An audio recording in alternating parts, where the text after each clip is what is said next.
holidays from footballgameplan.com, where football makes sense. I'm Memory Hunters of the playbook, breaking down the 49ers versus the Seahawks. Now let's look at the 49ers offensive game plan in this matchup. I like what they do well offensively. They get into multiple formations and they can attack any part of the field if they choose to. I would stay in more of a condensed formation this week against Seattle. Seattle has a lot of team speed defensively, and they can get pressure on the QB. They can also attack the line of scrimmage in the running game and clog up gaps. So utilize more double tight, 3 tight end sets against Seattle to lean on their running game a little bit. That's where you have 2 tight ends to one side with the 3rd tight end on the offside. So you load it to one side and you're running downhill. You're going to neutralize that speed of the Seattle Seahawks. Now, defensively, it's all about taking away the sideline vertical routes of the Seahawks. Those corners of the 49ers have to wall off these wide receivers, take them out of the ball game, force Tavares Jackson to shoot down the middle of the field, and that's where those safeties can wait to either get interceptions or jar the ball loose from these wide receivers.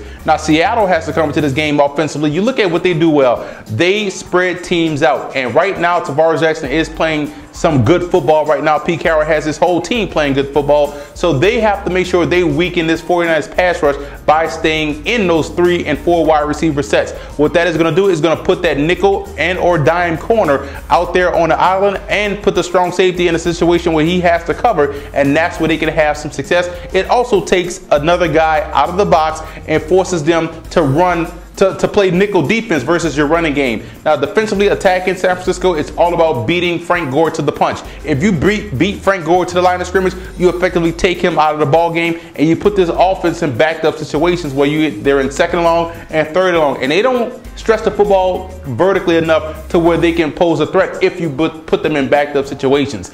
X factor for the 49ers in this game has to be special teams. They have to come in and flip the field position and take the Seahawks out of the game that way. The Seahawks X factor has to be mentality. Remember the first matchup this season. Remember how well they beat you guys. You have to come in and use that as revenge, but staying in spread formations can also help that out. This is another one of these playoff games for this weekend, a huge matchup right here. I'm going with the 49ers. I love the way they're playing defense. I know that's going up to Seattle, but I think the 49ers defense and the way they can control the clock in the ground game, and I like their receiver talents. I think right now they're a better team than the Seattle Seahawks, although this will be close. For more NFL previews, visit footballgameplan.com/NFL or visit our YouTube channel at youtube.com/footballgameplan. Follow me on Twitter at FBallGamePlan, and listen to the Football Game Plan radio show, which airs every Saturday, 11 a.m. Eastern Time at blogtalkradio.com/footballgameplan.